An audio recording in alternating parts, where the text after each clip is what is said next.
السلام عليكم ورحمة الله وبركاته.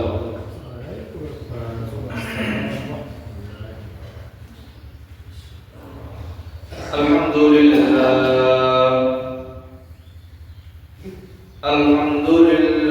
نحمده ونستعينه ونستغفره ونؤمن به ونتوكل عليه ونعوذ بالله من شرور أنفسنا من يهده الله فلا مضل له ومن يضلله فلا هادي له ونشهد أن لا إله إلا الله وحده لا شريك له لا ند له ولا ند له لا مثل له ولا مثل له ونشهد أن لا إله إلا الله وحده لا شريك له نشهد أن سيدنا وسندنا وحبيبنا ومولانا محمدا عبده ورسوله الذي أرسله بالحق بشيرا ونذيرا وداعيا إلى الله بإذنه وسراجا وقمرا منيرا فقد قال الله تعالى في كلامه المجيد الفرقانه الحميد شمل محبة ارشد زبان كل قرن أعوذ بالله من الشيطان الرجيم بسم الله الرحمن الرحيم فلا وربك لا يؤمنون حتى يحكموك فيما شجر بينهم ثم لا يجدوا في أنفسهم حرجا مما قضينا ويسلموا تسليما اللهم صل على محمد وعلى آل محمد كما صليت على إبراهيم وعلى آل إبراهيم إنك حميد مجيد اللهم بارك على محمد وعلى آل محمد كما باركت على إبراهيم وعلى آل إبراهيم إنك حميد مجيد وقال النبي صلى الله عليه وسلم لا يؤمن أحدكم حتى أكون أحب إليه من والده وولده والناس أجمعين أو كما قال النبي صلى الله عليه وسلم الحمد لله আল্লাহ তাআলার দরবারে লাখো শুকরিয়া যে মহান রব্বুল আলামিন আমাদেরকে ভালোবেসে মায়া করে মহব্বত করেন দুনিয়ার সমস্ত কাজ থেকে ফারেক করেন সমস্ত বিপদের হাত থেকে হেফাজত করেন যে মহান রব্বুল আলামিন আমাদেরকে পবিত্র জুমার দিনে পবিত্র অবস্থায় বাড়ি থেকে পাক পবিত্র অবস্থায় মসজিদ পর্যন্ত যে মহান সত্তা নিয়ে আসলেন ওই মহান সত্তার দরবারে সকলের অন্তর থেকে কৃপণতা কপিলতা ছেড়ে দিয়ে জবান খুলে শুকরিয়া আদায় করে জোরে সোরে বলে আলহামদুলিল্লাহ লক্ষ কোটি দুরূদ ও সালাম মুহম্মদ মানবতার দিশারি সাইয়্যিদ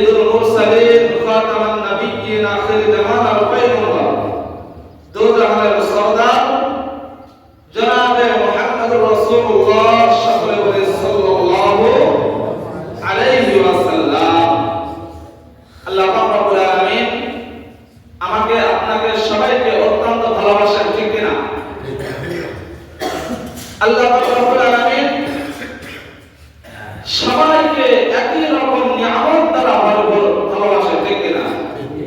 কাউকে বেশি কাউকে কম এমন আছে? আল্লাহ তাআলার নিয়ামতের উপরে কারো সন্দেহ আছে যে নিয়ামত আল্লাহ দেয় নাই, আমি নিজেই তৈরি করছি, এমন আছে? এমন সন্দেহ যদি থাকে তাহলে আমার আপনার ঈমান থাকবে? এজন্য সদা সর্বদা আমাকে আপনাকে বিশ্বাস রাখতে হবে, ঈমান আনতে হবে ওই মহান রব্বুল আলামিনের দরবারে, ঠিক কিনা? যদি ওই মহান রবকে, ওই মহান সত্তাকে যদি ভুলে যায়, ওই মহান সত্তাকে যদি ভুলে যায়, মহান সত্তাকে যদি ভালোবাসতে না পারি, মহান সত্তার যদি ঈমান আনতে না পারি, আল্লাহ পাক রব্বুল আলামিন আমাকে আপনাকে দুনিয়াতেও কষ্টের মাঝে রাখবেন, দুনিয়াতেও কষ্ট দিয়ে রাখবেন, এবং দুনিয়া থেকে বিদায় নেওয়ার পরেও আল্লাহ আমাদেরকে কঠিন আযাবের মাঝে লিপ্ত করে দিবেন, ঠিক কিনা? ছোট্ট একটা আয়াতে কারিমা তেলাওয়াত করছি, পবিত্র কোরআনুল কারিমের সূরা নাম্বার 4, ভালো করে বুঝবেন, সূরা নাম্বার 4, সূরা নিসা, আয়াত নাম্বার 65। আয়াত নাম্বার কত? 65। আল্লাহ রাব্বুল আলামিন আয়াতের মাঝে দেখেন কি বলে, বান্দাদেরকে ডাক দেন। আল্লাহ রাব্বুল আলামিন আয়াতের ভিতরে বলেন, ফালা ওয়া রাব্বুকা লা ইউমিনুনা হাত্তা ইউহাক্কিমুকা ফীমা শাজারা বাইনাহুম থুম্মা লা ইয়াজিদু ফী আনফুসিহিম হারাজান মিম্মা قضيت ويسلموا تسليما। আল্লাহ রাব্বুল আলামিন এর মাঝে ডাক দিয়ে বলেন, ও দুনিয়ার মানুষ, আমি আল্লাহ রাব্বুল আলামিন তোমাদের অগণিত নিয়ামত দ্বারা দুনিয়ার জমিনে ভরপুর করে রাখছি। বান্দা, তারপরেও কিছু কিছু মানুষ থাকবে এই নিয়ামত পাওয়ার পরেও এই নিয়ামতের শুকরিয়া আদায় না করে আমি আল্লাহর সঙ্গে মুনাফিকি করবে, বলেন ঠিক কিনা? এজন্য আল্লাহ রাব্বুল আলামিন বলেন, ফালা রাব্বুকা লা ইউমিনুনা হাত্তা ইউহাক্কিমুকা ফীমা শাজারা বাইনাহুম। হে মুহাম্মদ, তোমার রবের কসম, এরা কখনো মুসলমান হতে পারে না যতক্ষণ পর্যন্ত এরা পারস্পরিক মতবিরোধ ক্ষেত্রে এরা তোমাকে ফয়সালাকারী হিসাবে মেনে না নেবে। সুম্মা লা ইয়াজিদু ফী আনফুসিহিম হারাজাম মিম্মা কাদাইতা ওয়া ইউসাল্লিমু তাসলিমা। তুমি যা ফয়সালা করবে তার ব্যাপারে নিজেদের মনের মধ্যে যে কোনো প্রকার কুণ্ঠা ও দ্বিধা স্থান দেবে না, বরং সর্বন্তকরণ মেনে নেবে, সদা সর্বদা প্রত্যেকটা কথাই মেনে নেবে। কার কথা? এখানে আয়াতের সার্বিক অর্থ আমি বললাম, মানে বাহ্যিক অর্থ যেটা, মানে আয়াতের মাঝে যে অর্থটা পাওয়া যায়, এই আয়াতের তাফসীরের দিকে লক্ষ্য করেন। আল্লাহ রাব্বুল আলামিন কিন্তু বললেন, হে মুহাম্মদ, আপনার কসম। কার কসম? ওই সকল মানুষ যারা আপনার কথাকে মেনে নেবে, তারা মুসলমান, প্রকৃত ঈমানদার। আর কিছু কিছু মানুষ আসবে যারা আপনার কথা তো মানবে না, কোরআনের কথা মানবে না, সুন্নাহর কথা মানবে না, এরা হলো দুনিয়ার জমিনে এক নম্বরের খাঁটি মুনাফিক। ঠিক বলবে না আমার কথা? না, ঠিক। এবার আসেন তাফসীরের দিকে। হযরত ওমর রাদিয়াল্লাহু তাআলা আনহুর ঘটনার দিকে চলে যায়। হযরত ওমর রাদিয়াল্লাহু তাআলা মদিনায় যখন ছিলেন, রাসূল সাল্লাল্লাহু আলাইহি ওয়াসাল্লাম মদিনার এক মুনাফিকের জানাজায় গেলেন। ভালো করে বুঝবেন কিন্তু ঘটনা। আজকের এই ঘটনা থেকে কিন্তু আমাকে আপনাকে শিক্ষা নিতে হবে। রাসূল সাল্লাল্লাহু আলাইহি ওয়াসাল্লাম মদিনার সবচাইতে বড় যে মুনাফিক ছিল, মুনাফিক, ওই মুনাফিকের জানাজা পড়াইলেন। হযরত ওমর রাদিয়াল্লাহু তাআলা আনহু বারবার একটা আয়াত তেলাওয়াত করছে। রাসূলকে বলছে, হে রাসূল, আপনি কেন মুনাফিকের জানাজা করছেন।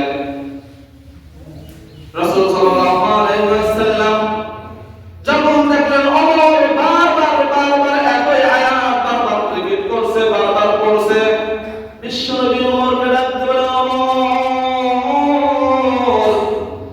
আমার আল্লাহ মুনাফিকের জন্য দোয়া করতে নিষেধ করছে, কিন্তু জানাজা পড়তে নিষেধ করে নাই। সুবহানাল্লাহ বলেন। সুবহানাল্লাহ। কিন্তু সুবহানাল্লাহ কিছুক্ষণ পরে থাকবে না।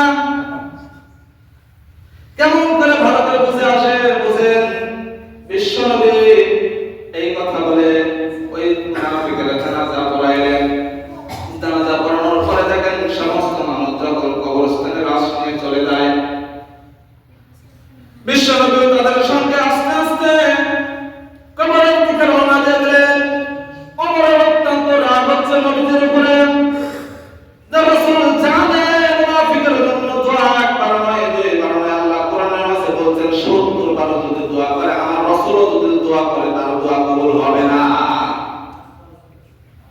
লাইন আসছে কিন্তু কথা, মুনাফিকের জন্য যদি একবার না দুইবার নয় 70 বার পর্যন্ত যদি দোয়া করা যায়, আমি তো সাধারণ হুজুর, আমার কোনো এলেম কালামি নাই, আল্লাহ নিজেই বলছেন আমার রাসূল যদি দোয়া করে তার দোয়া কাজে লাগবে না। এমন আয়াত যখন হযরত ওমর বারবার রিপিট করছেন, বিশ্বনবী ওই মুনাফিকের জানাজা শেষ, কাফন দাফন শেষ, তাকে যখন কবরস্থানে রাখা হলো, মাটি দেওয়া শেষ হয়ে গেছে, সমস্ত মানুষকে নিয়ে যখন আমার নবী রাহমাতুল লিল আলামিন দুহাত তুলে যখন আল্লাহ তাআলার কাছে দোয়া করবে, ওমর বারবার আসমানের দিকে তাকায় থাকে, আসমানের মালিককে ডাকতে বলে, মালিক,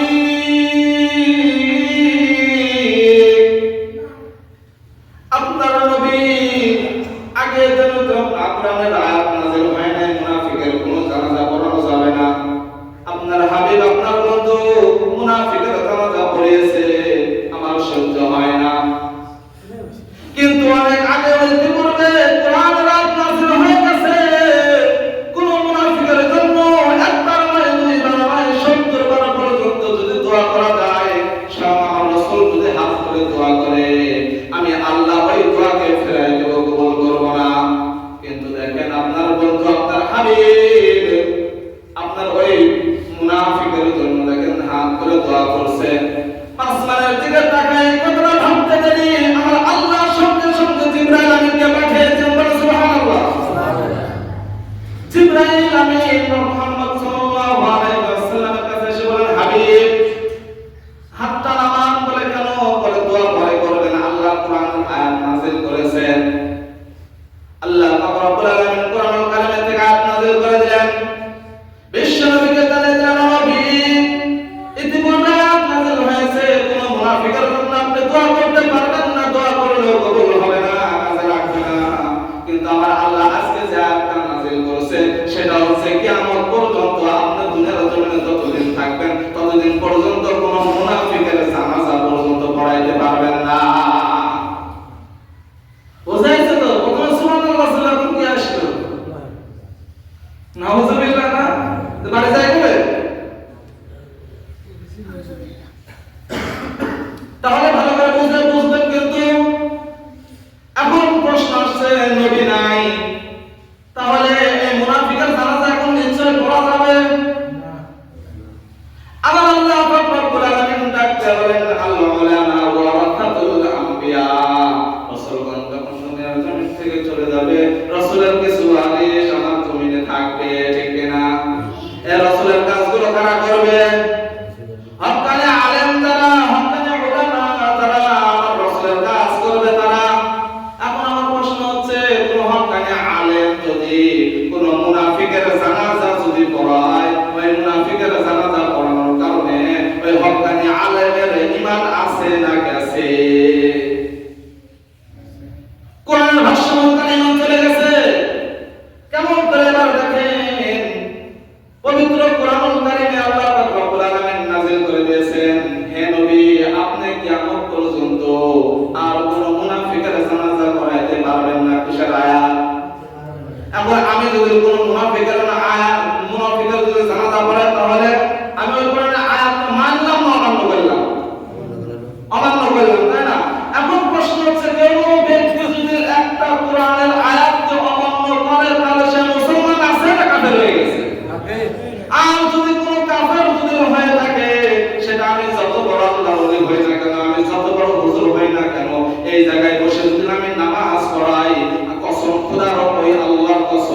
কারো নামাজ হবে না, কারণ কোনো কাফেরের পিছনে নামাজ জায়েজ নাই।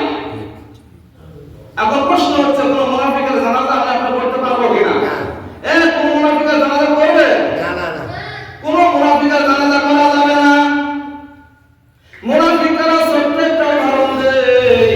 বিগত সময়ে কিছু কিছু মানুষ বলছে আলেমদের দেখতে ভালো লাগে না, আছে না নাই?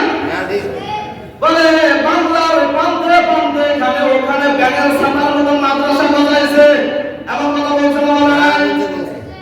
এমন কথা বলছে হুজুরদের জানাজা দরকার নাই, এগুলো হচ্ছে টাটকা নির্ভেজাল মুনাফিক। আর আমার ভাষ্য মতে, কোরআনের ভাষ্য মতে এদেরকে জানাজা ছাড়া বিনা জানাজায় রাস্তাঘাটে কুকুরের মতো পুঁতে দিতে হবে, জানাজা করা যাবে না। আমার কথা না, এটা কোরআনের কথা, আল্লাহ নিজে নিষেধ করছে। একটা কথা বলি, আসলে এটা বাস্তব। আমি যখন মাঝে মাঝে কোরআন থেকে কথা বলি, হয়তো মনে হয় যে হুজুর মনে হুজুরের তো অলটাইনি কথা বলছে, তাই না? অনেকে রাগ করেন, ভালো। আসলে রাগ করেন আর যাই করেন, আমি কিন্তু কোরআনের বাইরে থেকে একটা কথা এই পর্যন্ত বলি নাই, ভবিষ্যতে বলার চেষ্টা করবো না। এখন যদি আপনার রাগ হয় যে হুজুর ভালো না, ভালো করে বলবেন কিন্তু হুজুর ভালো না, অথবা যদি ভয় করে থাকে আমার ভিতরে, আমি যদি এই কথা যদি বলি তাহলে আমার মসজিদ ইমামতি থাকবে না, কসম খোদার আমার পিছনে আপনাদের কোনো নামাজ হবে না, কারণ আমি কোরআনের এক প্রমাণ বলবো, করা হবে তখন। আর এই যে কথাগুলো বলি, এই কথাগুলো বলা আমার ইমানের দায়িত্ব।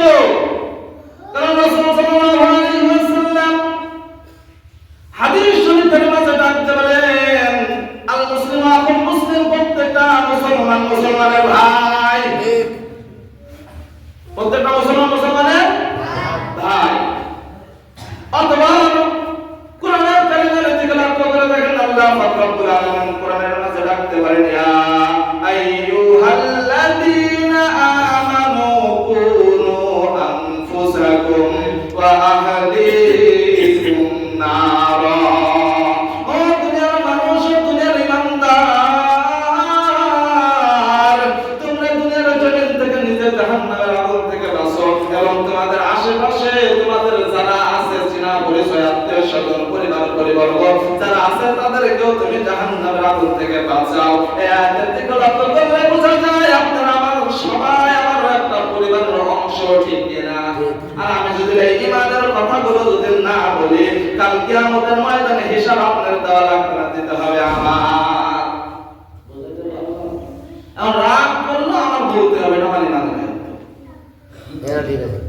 লক্ষ্য করে দেখেন, হযরত ওমর রাদিয়াল্লাহু তাআলা আসমানের দিকে বারবার ডাকতে বলে, আল্লাহ দুনিয়ার মালিক, আপনার হাবিব কেন জানাজার নামাজ পড়াইলো, আপনার হাবিব জানাজার নামাজ পড়াইলো, সেটা তো মানলাম, এতক্ষণ পর্যন্ত ঠিক ছিল, কিন্তু আপনি ইতিপূর্বে আয়াত নাযিল করে দিয়েছেন, কোন মুনাফিকের জন্য কবরে গিয়ে তার জন্য দোয়া করলে দোয়া কবুল হবে না।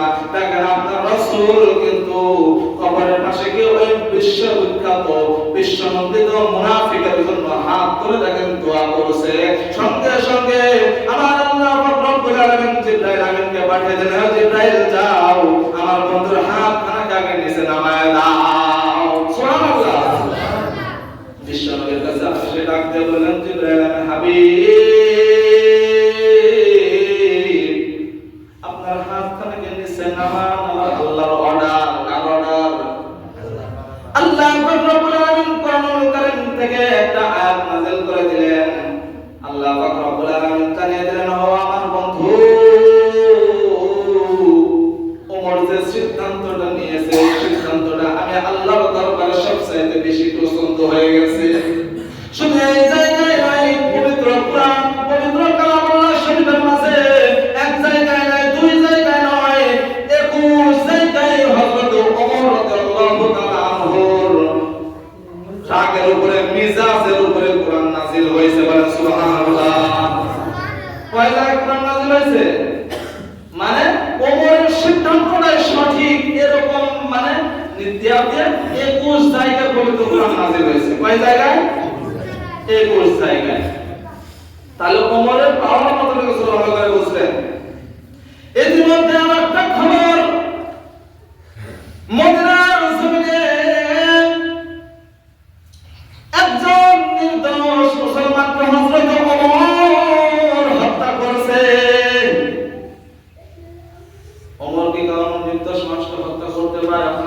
কি বলে? না। তা বলতে পারে না। রাসূল সাল্লাল্লাহু আলাইহি ওয়াসাল্লামের দরবারে চলে আসলেন বিচার নিয়ে। ইয়া রাসূলুল্লাহ, ইয়া হাবিবাল্লাহ, আপনার বন্ধু আপনার ওমর একজনকে হত্যা করেছে, তার বিচার করতে হবে। দিন তারিখ সময় নির্ধারণ করা হয়ে গেছে।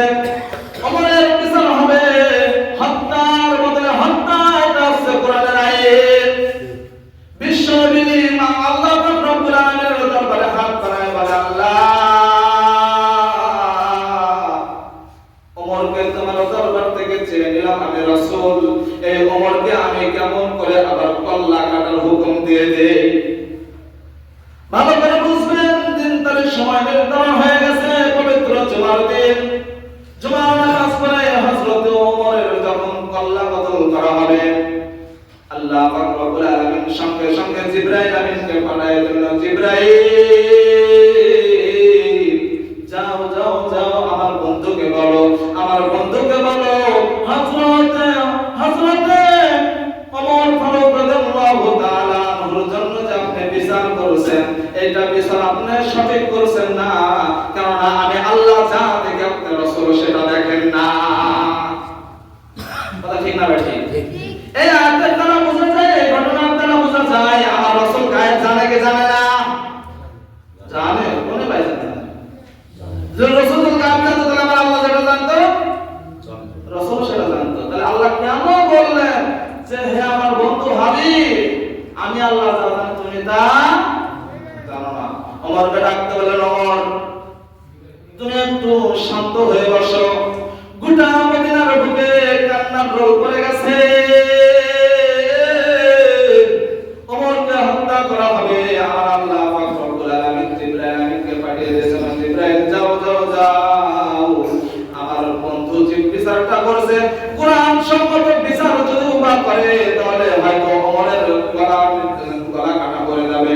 কিন্তু আমি আল্লাহ পাক রব্বুল আলামিন এটা হতে দেব না, কারণ কোন নির্দোষ মানুষের গলা কাটা যাবে এটা আমি আল্লাহ চাই না। সুবহানাল্লাহ বলেন। জিবরাইল আমিন আসলেন। জিবরাইল আমিন আসার পরে বিশ্বনবীকে ডাকতে বলে, আমার নবী, আজকে যে বিচার হচ্ছে, এই বিচারের আসামি হযরত ওমর। বিচারের আসামি কে? হযরত ওমর। বিচারক আমার রাসূল, কিন্তু বিচার করতে হলে একজন উকিল লাগে। সেই উকিল কোথায়? ভালো করে কিন্তু বুঝবেন, বিচার করতে হলে একজন উকিল লাগে। সে উকিল কই? আল্লাহ পাক রব্বুল আলামিন ডাকতে বললেন, আমার হাবিব, আপনার একজন উকিল দরকার। এই ওমরের উকিল হয়ে আমি আল্লাহ নিজে বিচার করব। এখন প্রশ্ন হচ্ছে, আল্লাহ যদি নিজে যদি ওমরের উকিল হয়, তাহলে ওমর বাঁচবে না মরবে? বিশ্বাস আছে তো? আল্লাহ পাক রব্বুল আলামিন পবিত্র কোরআনুল কারীম থেকে ছোট্ট একটা আয়াত নাযিল করে দিলেন। আয়াত নাযিল করে দিয়ে বিশ্ব নবীকে বললেন, আমার নবী, ওমর কেন তাকে হত্যা করছে জানেননি? বলে না। বলে যে মানুষটাকে হত্যা করছে সে আসলে মুসলমানই নয়, সে মুসলমান নামের মুনাফিক। মুসলমান নামে কি? মুনাফিক। বলে কেমন করে? ইয়া রাসূলুল্লাহ, ইয়া হাবিবাল্লাহ, আপনার দরবারে কিছুদিন পূর্বে একজন ব্যক্তি আসছিল বিচারের জন্য। আপনি যে বিচার করে দিয়েছিলেন, ওই মানুষটার ওই বিচার পছন্দ হয় নাই। এখন আমার কথা হচ্ছে, মুসলমানদের কোন বিচার কি কোন বেদুইনদের পছন্দ হবে? যারা নাস্তিক তাদের পছন্দ হবে, যারা ইহুদি খ্রিস্টান তাদের পছন্দ হবে। মুসলমানদের কোন বিচার তাদের কাছে পছন্দ হবে না। এমনই ভাবে আমার রাসূলের বিচার কই মানুষটা পছন্দ হয় না। রাসূলের বিচার পছন্দ হয় না, ও গেছে ওমরের দরবারে। ওমর, তোমার নবী, আমার নবী একটা বিচার করছে, বিচারটা আমার পছন্দ হয় নাই। ওমর রাদিয়াল্লাহু তাআলা আনহুর রাগ ছিল অত্যন্ত। কোষ থেকে সুন্দর করে তরবারিটা বাহির করলেন, কথা সাতারা খাড়ার উপর চড়াই দিলেন। কল্লাটা জমিনের মধ্যে পড়ে গেল, রক্ত ফিনকি দিয়ে পড়ে যায়। মদিনার বুকে খবর হয়ে যায়, এলান হয়ে যায়, রাসূলের বিচার মানে নাই এমন একজন মানুষকে, রাসূল সাল্লাল্লাহু আলাইহি ওয়াসাল্লামের একজন খাঁটি উম্মতকে হযরতে ওমর কল্লা কেটে তাকে হত্যা করে ফেলছে। আমি আল্লাহ পাক রব্বুল আলামিন আজকে সাক্ষ্য দিলাম, ও রাসূল আপনি যে মানুষটাকে হত্যা করেছেন এটা কোনো মুসলমান নয়, আসলে এটা হচ্ছে মুসলমান নামের টাটকা মুনাফিক। এইজন্য আপনি রাসূলের দোয়া করুন, আপনার রাসূলের বিচার পর্যন্ত এই মুনাফিক মানে নাই। বুঝাইতে পারলাম? মুনাফিকের দোয়া পর্যন্ত কে মানে নাই? আমার রাসূলের যে বিচার পর্যন্ত বিচার মুনাফিক মানে নাই। তাহলে মুনাফিকদের কোন জায়গায় ঠাঁই নাই। এখন আমার প্রশ্ন কথা হচ্ছে আমাদের আশেপাশে মুনাফিক নাই? মুনাফিক নাই? মুনাফিক আছে, গ্রামে গ্রামে মুনাফিক আছে, মোড়ে মোড়ে মুনাফিক আছে, প্রত্যেকটা জায়গায় জায়গায় মুনাফিক লুকায় আছে, শুধু আমার আপনার সাথে বন্ধুত্ব করে আছে, বলেন ঠিক কিনা? মুনাফিক খুঁজে পান না? আমি তো চোখ বন্ধ করলে অনেক মুনাফিক দেখতে পাই, যেগুলো কোরআন হাদিস দ্বারা তাকালে মনে হয় যে টাটকা হাইব্রিড মুনাফিক। রাগ হয়? রাগ হয়? অনেক কথা। রাগ কেন হবে জানেন? কারণ আল্লাহ পাক রব্বুল আলামিন পবিত্র কালামুল্লাহ শরীফের মাঝে ডাকতে বলেন, ওয়াল জাল হক ওয়া হাকাল বাতিল ইন্নাল বাতিলা কানা যাহুকা। সত্য যেখানে থাকবে মিথ্যা ওখানে থাকবে, আর মিথ্যা যেখানে থাকবে ওখানে সত্য থাকবে। এজন্য রাসূল সাল্লাল্লাহু আলাইহি ওয়াসাল্লাম হাদিস শরীফের মাঝে ডাকতে বলেন, আসিদুকু ইয়ামজি ওয়াল কিযবু ইয়াবলিগ। সত্য মানুষকে বিজয় করে দেয়, মিথ্যা মানুষকে ধ্বংস করিয়া দেয়। হক যেখানে আছে বাতিল ওখানে থাকবে, হক যেখানে থাকবে বাতিল ওখানে থাকবে।